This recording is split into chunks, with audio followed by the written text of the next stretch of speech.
Gracias, señor presidente.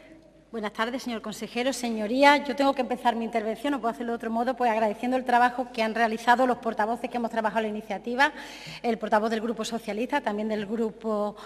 Parlamentario de Vox y del Grupo Popular. Hemos tenido un debate intenso, fluido desde la distancia ideológica siempre, pero me parece que era de justicia pues resaltar el buen ambiente que ha habido en la tramitación de esta iniciativa y agradecer también, por qué no, al consejero y a su equipo la predisposición a debatir, a escuchar y, sobre todo, a explicar posiciones que son distintas a las nuestras, pero que es de agradecer, porque tengo que decirle que no es habitual en todos los miembros del Consejo de Gobierno y así lo ha sido en su caso. Así que, a pesar de posiciones muy encontradas que tenemos, y en esta ley se nota, pues tengo que decir que estoy muy agradecida y contenta de cómo se ha desarrollado la tramitación de esta ley, a pesar de la urgencia y de los plazos que nos han atropellado de alguna manera. Dicho esto, la ley venía en un contexto tan difícil que hacía imposible, creo, pues el voto positivo de nuestro grupo, y lo sabe, porque tenemos modelos radicalmente opuestos, radicalmente diferentes. Empiezo por dos problemas que están ahora mismo azotando, creo, al sistema universitario andaluz y que van a impedir o que hacen que la aprobación de esta ley no sea neutra, sino que no podemos dejar de estudiarla, de explicarla, de evaluarla sin ver el contexto en que esta ley se produce. Como sabe, esta iniciativa se crea en un contexto en que, además de las universidades públicas, tenemos 5 universidades privadas, 4 de ellas creadas en poco más de un año y de una manera que a nosotros no nos gustó. Usted sabe que son universidades en su mayoría de escasa calidad, siendo elegantes, que aportan poco al sistema universitario andaluz, siendo elegante todavía, y que además se han hecho incumpliendo normativa básica estatal. Yo sé que la obligación de su grupo va a ser decir que no se ha incumplido, pero aún así, aunque hubiera dudas, ¿no era mejor utilizar aquella normativa más exigente, que exigía más rigor para crear universidades privadas y no quedarnos con lo fácil? Ahí me parece que hay un problema de calidad y han hecho pues que el sistema universitario no se vea enriquecido por esas universidades privadas, como podría haber sido, aunque a nosotros no nos gusten.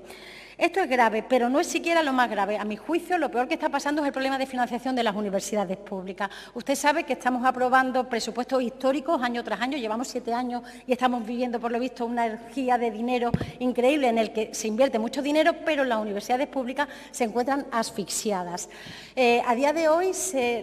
le faltarían a las universidades públicas andaluzas, ellas calculan, unos 60 millones de euros para poder ser, digamos que para poder funcionar de un modo natural. Se aprobó un sistema de financiación que al principio se anunciaba, que luego por fin llegó y que cuando llega se aprueba con digamos que con el punto a favor de todos los rectores de las universidades públicas, pero que sin embargo se nos decía tiene buena música pero falta la letra. Llegó la letra en forma de números y ahí vimos que no era suficiente. Y aquí nosotros hemos presentado una enmienda, por ejemplo, para que la cláusula de salvaguarda apareciera recogida en la exposición de motivos cuando se alude al sistema de financiación y, por ejemplo, eso no ha sido así. Y me detengo en esta porque es muy importante, porque las dificultades económicas que atraviesan las universidades lastran su competitividad. Primero, porque el presupuesto consigna una cantidad que difícilmente les da para pagar el capítulo 1, prácticamente para sobrevivir. Y así es muy difícil invertir en investigación, en innovación, así es imposible avanzar y, por tanto, competir con universidades privadas. No es verdad que lo hagamos en un sistema de igualdad.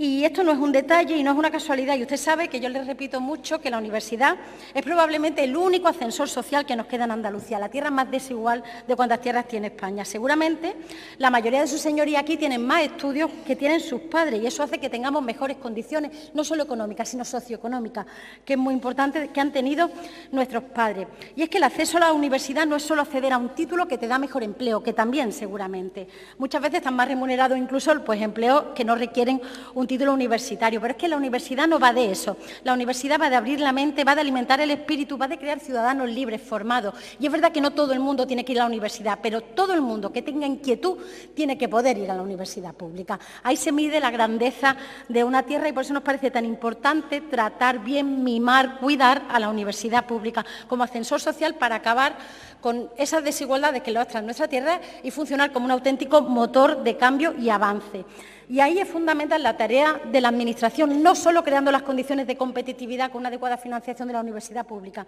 sino también esa labor, digamos, de crear el ambiente en que las universidades públicas se consideren prestigiosas y no algo que lastra el crecimiento. Y de ahí que pidiéramos una referencia explícita a la cláusula de salvaguarda del sistema de financiación. Entrando de lleno en el análisis de la ley, ¿no?, que es lo que nos toca. Nosotros presentamos 52 enmiendas, es verdad que nos aceptaron 11 y 5 transaccionamos. Es verdad que esto no es una cuestión de números, porque no es lo mismo la enmienda que dice que las juntas de facultad de los centros no deben tener horquilla ni mínima ni máxima, sino que se exigirán los miembros, que hablar, por ejemplo, de si los rectores de las universidades privadas tienen que estar representados en el CACO, el Consejo Andaluz de Coordinación Universitaria. Son cuestiones diferentes. Yo ahora me voy a centrar en las preocupaciones que seguimos manteniendo después del proceso de tramitación, en el que digo que tengo que reconocer que hemos trabajado y hemos trabajado bien. Miren, hay una preocupación compartida con una parte muy importante de los agentes sociales que vinieron a comparecer, y es la afectación a la autonomía universitaria. Y ahí me preocupa, y me preocupaba mucho desde el inicio, y lo saben bien, las continuas referencias a la Dirección General correspondiente en materia de presupuestos para aprobar cosas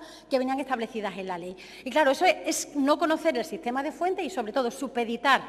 la virtualidad de una ley como la Ley de Universidades a lo que establezca una consejería, no una dirección general. Todo el mundo sabe que un Estado de Derecho no puede gastar dinero que no esté consignado en los presupuestos, pero cuando el Gobierno elabora el proyecto y nosotros lo aprobamos, lo que tenemos que es cumplir las leyes y no al revés. Las leyes no deben cumplir con lo que diga la consejería o cumplirse en función de lo que diga la Administración. Tengo que decir con orgullo, con cierta satisfacción, que se han suprimido muchas de esas referencias a peticiones de enmienda, no solo mías, también de otros grupos, y se ha limado un poco, pero creo que todavía quedan las suficientes como para poder decir que hay derechos que se establecen en la ley que no son tan derechos por culpa de esas limitaciones y que tendría que haberse corregido. En lo que respecta al papel de la universidad privada en el sistema andaluz de conocimiento, nuestra enmienda nos preocupaba pues ese papel que se les da y que se sentara en igualdad de condiciones a los rectores y rectoras de las universidades públicas y privadas en el órgano de coordinación universitaria, pero no por una cuestión ideológica, que seguramente también, sino porque la función que puede tener o los fines que cumple el rector o rectora de una universidad pública no es lo mismo que de una privada, que puede tener unos fines ideológicos o económicos